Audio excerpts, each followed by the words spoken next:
Rise. Yo, what's up, guys? Welcome back to Body Bags. I'm MikeyFish, and I'm your Friday host. Yeah, dudes, today we're going to be talking about a weird one. We're going to be talking about a movie called Silo Killer Part 2. Yeah, Part 2. Obviously, it comes with number 1 as well. I've seen number 1. It's been a while since I saw it, but I do remember that I did enjoy Part 2 a lot more since I just recently watched it, and it was just, I enjoyed it more, so I'd rather talk about Part 2 than Part 1. You know what I'm saying? So, let me tell you about Part 1 a little bit. It was a straight slasher film, you know, with this Silo Killer right here. This guy. And, yeah, he just killed a bunch of campers. It was pretty, like, you know, common, you know, story. So, it was whatever. Silo Killer Part 2, however, is a lot different. This one right here, the killer is back. And he got taken to a like a penitentiary, right? But he got taken with this escaped convict. They both got captured, and now they're in prison, I guess. They never, obviously didn't have money to put them in a prison in this movie, so they just have them outside working on these like dirt roads, kind of like doing manual labor and stuff. But the funny thing about it is the cop has them out there like with their weapons that they were killing with, so he's like using his axe that he was like murdering with, like to do all this labor and shit on the road, so it was really funny. But of course they end up killing the sheriff and escaping, and now they team up. He has an extra mask and everything and gives it to the other convicts, and now there's 2 of them. Bam. So yeah, this Silo Killer is actually called Silo Killer Part 2, The Wrath of Kyle. Kyle is a bounty hunter set out to find these guys, and he has his trusty ninja. Crap, what does he call his ninja? Maybe I can find it. Yeah, here you go. The sidekick, White Knight Ninja of Sorts.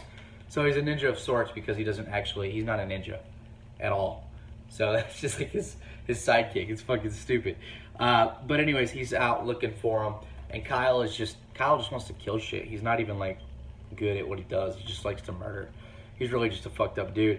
And so they end up running into these other bounty hunters, which I don't remember the other guy's name, but he's like a bounty hunter that also has a sidekick, but his sidekick is a Native American, but he's actually just a fat white guy that you've probably seen in like a ton of horror movies.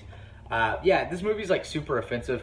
I know this all sounds really jumbled and weird, but that's because it is. It's like there's no real storyline. It's just the fact that these guys are trying to capture the Silo Killer and this other convict. And meanwhile, there's this other guy that's kind of narrating the whole thing. He's breaking the third wall, and he's kind of like talking to the camera and whatnot, but he's also like in the story as well. He like talks to Kyle and stuff, and he has to watch over his mentally challenged cousin and whatnot, which, you know, that gets really offensive throughout the movie. But, you know, with these low budget movies that are this was probably made in the early 2000s. Stuff like that was a little bit different. You were allowed to make those offensive jokes and not get in trouble for it, and they definitely did in this movie. So, this movie was actually pretty fun. It wasn't good by any means, but when do I ever review really good movies?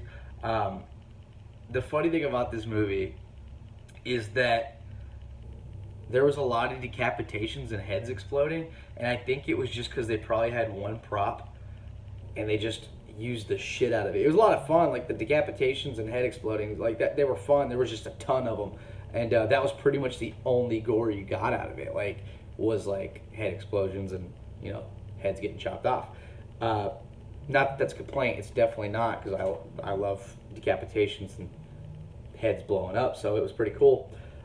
It was pretty funny. There was a lot of funny stuff that was said throughout the movie, but it does get a little old after a while. Not super old. Like I enjoyed it. I watched this movie on a little portable DVD player that I have while I was driving 8 hours away on with my band. I decided to pop this in. My buddy was watching it with me, and he had to stop. Of course, he's not used to this kind of stuff, but I watched it all the way through, and I enjoyed it. I was laughing. It's not the greatest movie. It doesn't come highly recommended, but it is kind of cool to own. It's definitely a cool one to have in the collection. Silo Killer, man. 1 and 2. Check them out. Might as well. They're fun to watch. Whatever. If you're just looking for some cheesy, campy stuff, you're gonna get it with this, dude. Yeah. Anyways, I gotta get out of here. I gotta drive to another town right now, and it's super late. I just got off work.